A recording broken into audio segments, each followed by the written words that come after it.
कांग्रेस को 60 साल तक देश ने राज करने का हक दिया, काम करने का मौका दिया। 60 साल में दुनिया के अनेक देश पूरी तरह से बदल गए, लेकिन कांग्रेस किसानों के खेत तक पानी भी नहीं पहुंचा पाई। 2014 में देश में 99 सिंचाई योजना ऐसी थी, करीब 100 सिंचाई ऐसी योजनाएं थी जो कई कई दशकों से लटकी पड़ी थी। इसमें भी सबसे ज्यादा 26 परियोजनाएं महाराष्ट्र की थी। सोचिए कितना बड़ा धोखा इन लोगों ने महाराष्ट्र को दिया है। साथियों, हर खेत में पानी पहुंचाना, हर घर तक पानी पहुंचाना, ये मेरे जीवन का बहुत बड़ा मिशन है। 2014 में सरकार बनने के बाद मैंने पूरी शक्ति इन सिंचाई परियोजनाओं के ऊपर लगा दी। आज कांग्रेस की लटकाई वो करीब करीब 100 सिंचाई परियोजनाओं से 63 परियोजनाएं पूरी हो चुकी है।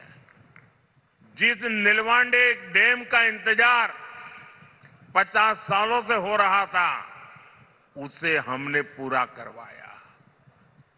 गोसीखुर्द परियोजना का ज्यादातर काम एकनाथ जी, अजित दादा और देवेंद्र जी की टीम तेजी से पूरा कर रही है। हमारी सरकार 5 साल में ही 11 करोड़ से ज्यादा घरों तक नल से जल पहुंचा चुकी है। 10 साल में माइक्रो इरिगेशन का दायरा भी 2 गुने से अधिक बढ़ा है। इसका लाभ यहां केले की पैदावार से जुड़े किसानों को भी हो रहा है। साथियों, जब देश की आजादी के 75 साल हुए, इतना बड़ा उत्सव था, कोई और नेता होता तो क्या करता?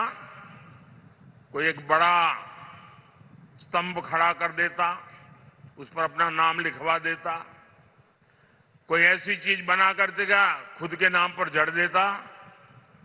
लेकिन देश जब आजादी के 75 साल मना रहा था, तब मोदी को खुद के लिए कुछ करने का विचार नहीं आया, सरकार का नाम कमाने का विचार नहीं आया।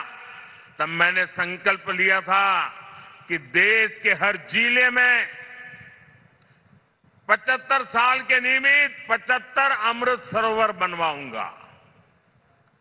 अमृत सरोवर अभियान के तहत अनेकों अमृत सरोवर देश के हर जिले में बने हैं।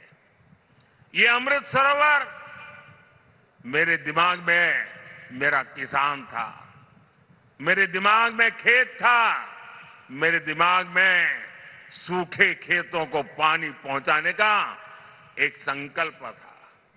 ये अमृत सरोवर आज की नहीं, बल्कि आने वाली पीढ़ियों को भी बहुत काम आने वाले हैं। साथियों, ये हमारा महाराष्ट्र तो सहकारिता की धरती है।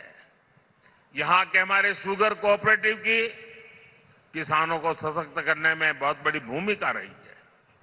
मोदी देश की पूरी ग्रामीण अर्थव्यवस्था में सहकारिता के दायरे को बढ़ाने के लिए प्रतिबद्ध है।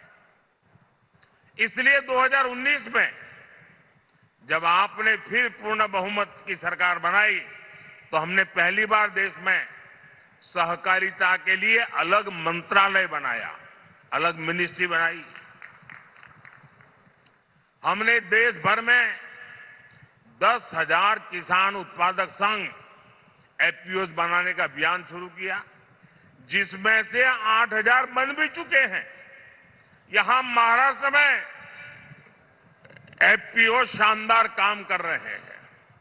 ऑनलाइन बिक्री से लेकर एक्सपोर्ट तक यहां के हमारे किसान उत्पादक संघों का दायरा लगातार बढ़ रहा है। ये हमारी पीएससी उनको भी मजबूत किए जा रहा है।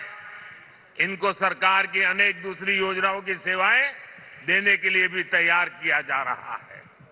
आने वाले 5 वर्षों में सरकार का लक्ष्य 2 लाख सहकारी समितियां बनाने का है। साथियों, आप सभी जानते हैं कि जो छोटा किसान होता है उसके पास भंडारण की पर्याप्त सुविधा नहीं होती है, इसलिए उसे मजबूरी में कम दाम पर अपनी उपज बेचनी पड़ती है। अब हमने दुनिया की सबसे बड़ी अन्न भंडारण योजना पर काम शुरू किया है। इसकी जिम्मेदारी भी सहकारी संस्थाओं को दी गई है। इससे किसान को अपने हिसाब से उपज मार्केट में लाने का विकल्प मिलेगा। बीजेपी ने अपने संकल्प पत्र में प्याज, टमाटर और आलू किसानों की उपज की भी चिंता की है। आने वाले 5 साल में देश भर में विशेष स्टोरेज क्लस्टर बनाए जाएंगे। इसका बहुत बड़ा फायदा महाराष्ट्र के प्याज किसानों को होगा। साथियों, ये अगाड़ी वाले किसानों को लेकर के बड़ी बड़ी बातें आज करते हैं। 2014 से पहले जब इनकी सरकार थी तब क्या स्थिति थी, एक किसानों को याद दिलाना मेरा दायित्व है। और मैं यहां किसी की आलोचना करने नहीं आया। मैं देश की जनता को, महाराष्ट्र की जनता को, मेरे देश के किसानों को सच्चाई से अवगत कराना चाहता हूं।